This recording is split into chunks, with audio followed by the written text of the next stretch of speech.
You buy a stock at $100 a share. Almost immediately, the price drops to $20.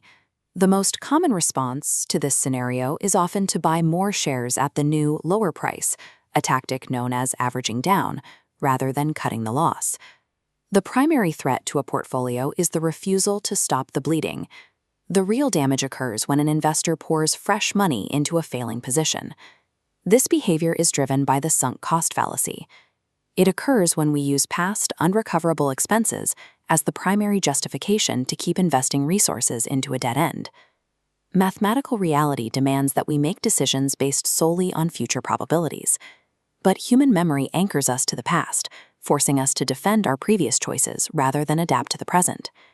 This impulse wasn't originally a flaw. For thousands of years, early human survival depended entirely on the successful hoarding and protection of scarce resources.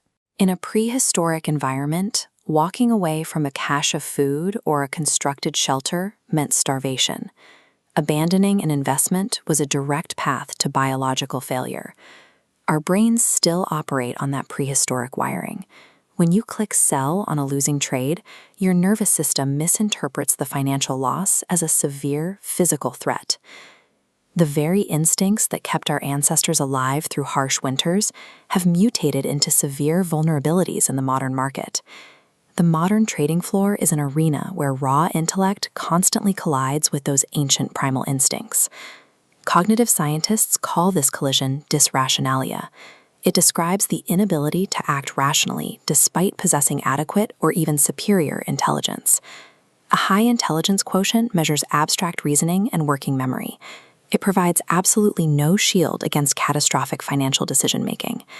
The human brain is an energy-intensive organ. To conserve metabolic energy, even brilliant minds default to a state of cognitive miserliness. They rely on rapid, low-effort emotional heuristics rather than engaging in deep analytical thought. Exceptional intelligence rarely prevents irrational choices. It simply makes a person much better at inventing complex, sophisticated excuses to rationalize their biology-driven mistakes. Psychologist Daniel Kahneman mapped the specific mechanics of this biological flaw in his Nobel-winning prospect theory. This chart shows how we process outcomes. The loss curve is twice as steep as the gain curve. Losing money hurts twice as much as earning it. To avoid this intense pain, investors take on mathematically unsound risk just to avoid finalizing a loss. An investor clutching a plummeting asset is rarely executing a calculated strategy. They are simply fleeing the biological pain of realization. This biological trap ensnares retail investors, venture capitalists, and global governments alike. Organizations suffer from the escalation of commitment. The heavier the historical investment of time and capital, the stronger the institutional resistance becomes to shutting a failing project down. Britain and France poured unrecoverable billions into the Concorde supersonic jet program long after it was clear the aircraft would never be economically viable. They continued building it simply to justify the money they had already spent. When decision-makers surrender to sunk costs, they end up paying twice. They pay once for resources already lost, and pay again to fund a doomed future. The world's most successful investors manage to override their evolutionary programming by completely severing their relationship with past costs. Charlie Munger advocated for aggressively stripping away emotional accounting. He trained himself to analyze his own mistakes, forcing his mind to accept brutal realities quickly rather than hiding from them. Warren Buffett operates with a strict isolation of future probabilities. He evaluates a business based entirely on what it will produce tomorrow, treating the price he paid for it yesterday as completely irrelevant. This framework prevents opportunity cost neglect. When capital remains trapped in a declining asset, the investor loses the potential returns available by redeploying that money into a winning position. Elite investors do not possess a different biology than the rest of us.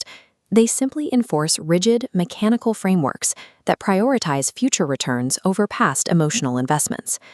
The ultimate test of financial rationality comes down to a single question. If I did not already own this asset today, would I buy it right now at this exact price? If the honest answer is no, then holding the asset is a mistake. The only mathematically sound decision is to sell it immediately and redeploy the capital. Financial markets are entirely forward-facing mechanisms. The market does not know what purchase price you paid, and it certainly does not care. Reality has no memory of your sunk costs. Ultimately, the most expensive investment you can make is the one you refuse to let go of.